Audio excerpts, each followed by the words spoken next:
To Daily Focus. I'm thankful for another day, as I trust that you are. I hope that you've communicated that to the Lord and that you're not just uh, having an entitlement mindset regarding today, but that you truly have expressed gratitude to the Lord for giving you this day. And I hope that you've committed yourself to being faithful in it, the best that the Lord helps you to do, and that you yield your will to His and walk in the Spirit. These are important principles.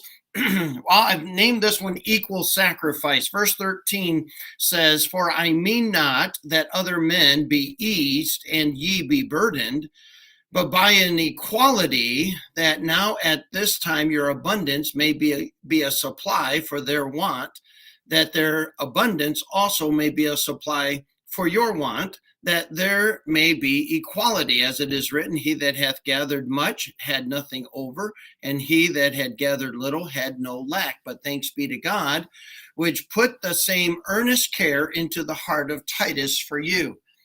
So God is talking about equal sacrifice. He is saying that, when people participate in ministry, not everyone does the same thing, and not everyone is gifted to be able to do it at the same level. In this situation where people are giving money in order to meet needs, God wasn't asking everyone to give the same amount of money. He had entrusted different amounts of money to different people.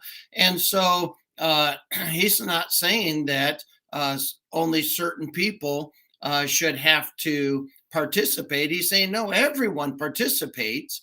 And everyone feels the pressure the same, and everyone sacrifices equally in the sense that of what they can do in order to meet the need. And so it's not about who gives more, it's about who is willing to sacrifice in order to give, who is willing to take that which they could have used for something else and use to meet this need. In our day and age, sometimes that's the way God works. He sometimes works with finances. Sometimes it's with time. And not everyone has the same amount of time. Someone who works 40 hours a week doesn't have the same amount of time as somebody who's retired. Somebody who has a rigid schedule may be more be less flexible than the person who has a more flexible schedule. You take people in their physical strength, and some people at a certain age just don't have the stamina. They don't have the strength in order to do certain things, but they can do something. And people who are in their prime and they're healthy and they're strong, they can do more. And so it's not about this idea of who's doing more, who's giving more. God says to compare yourselves among yourselves in that venue is not wise. But I think we can all ask ourselves this question, not is someone else sacrificing, but am I doing what God wants me to do in sacrifice to meet these needs? Am I giving what I can, or am I using my situation as an excuse to not do what I can and hope somebody else does? I'm going to talk a little bit for several weeks on the difference between individualism and collectivism, which is at the very heart of the problems that are going on in our country. We hear the words Republican, Democrat. We hear the words conservative, liberal. We hear the words extreme right, extreme left. But really, the terms that we need to investigate and see what they really mean is what is individualism and what is collectivism. Collectivism is really the framework for socialism and ultimately communism, whereas our framers understood the importance of individualism. In other words, we do not have a democracy. A democracy is the rule of the majority. Every lynching that took place was a true democracy, but it wasn't good. And so a democracy has a very weak side in the sense that you can bully as long as you get enough people to outnumber the other side.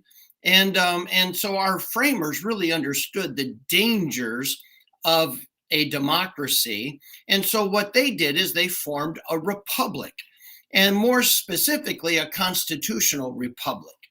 And that is rooted in individualism. In other words, our Constitution was not written to give certain groups rights. Our Constitution was written to give individual rights.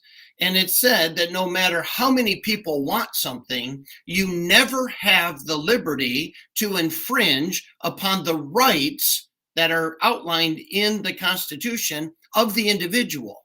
And that's the beauty of a republic, is this individualism that means I am personally responsible for these rights that God has given to me, and yet the majority doesn't get to infringe upon them. It doesn't matter how many people disagree with my right to bear arms.